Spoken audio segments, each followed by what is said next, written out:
nombre es Rubén Rosas Aguilar, soy del semestre 2, grupo 2. El tema que desarrollaré es el derrumbe del socialismo, que se complementa con la perestroika, Alemania, Yugoslavia y Checoslovaquia, la caída del muro de Berlín y la guerra del Golfo Pérsico. Bueno, el derrumbe del socialismo, sus antecedentes fue la Segunda Guerra Mundial, que la Segunda Guerra Mundial apenas había terminado y entonces los países que era Estados Unidos y la Unión Soviética o la URSS estaban compitiendo por ver quién era la mejor o la potencia mundial que controlaba todo. Entonces empezaron a influir en la tecnología y en otros ámbitos. Después el desarrollo fue que la URSS inició un periodo de crisis económica, es decir, inestabilidad, y esto provocó que el socialismo se fuera derrumbando poco a poco, ya que eh, se intentó recuperar esto, pero con las ideas como la perestroika, que era como una idea, una teoría para salvar su economía. Las consecuencias que tuvo esto fueron que hubieron cambios en su gobierno y aparte se inició una nueva era contemporánea con mayor tecnología. Y entonces en 1970 a 1980 se estuvo al borde de una guerra atómica devastadora. Entonces, de ahí la perestroika, Alemania, Yugoslavia y Checoslovaquia en 1988 tuvo como antecedentes el colapso de la URSS, como lo acabo de decir. Y esto hizo que la economía o el desempeño en la economía de este país cayera.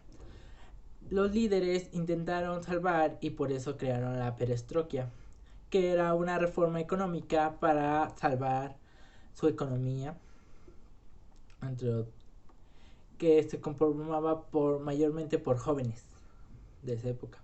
Las consecuencias que tuvo fue que la ciencia y la tecnología reorganizaron la estructura económica y los cambios políticos. Entonces se recibían críticas acerca de esta forma de manejar la economía.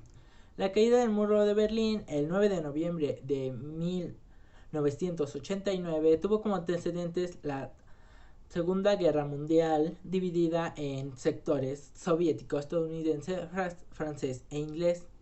Entonces, la Guerra Fría era un conflicto entre Estados Unidos y la Unión Soviética. Entonces, el muro de Berlín era como una parte muy importante en estos conflictos. Fue un acontecimiento histórico que marcó la forma en que se veían las cosas. Las personas en ese año, septiembre, luchaban por sus derechos. Entonces empezaron a inmigrar las personas que estaban de un lado del muro, es decir, de Checoslovaquia y la embajada de Alemania Occidental. Entonces, las consecuencias que tuvo fue que al caer el muro de Berlín, la inquietud militar y soviética crearon como una reunificación inmediata de Alemania en el centro de Europa. La guerra del Golfo Pérsico el 2 de agosto de 1990 tuvo como antecedentes que Irak y Cuba formaban parte del Imperio Otomano. Entonces esto creó un conflicto bélico liberado por estas naciones. Las Naciones Unidas lo aceptó. Esta guerra fue llamada como la madre de todas las batallas. Entonces, el inicio del conflicto comenzó en la invasión iraní y los siguientes meses Estados Unidos, así hasta que terminó con la coalición en Arabia Saudita contra las ciudades israelíes. Consecuencias que tuvo fue las hambrunas, las grandes epidemias o pandemias, enfermedades, la destrucción masiva, sobre todo de poblaciones civiles,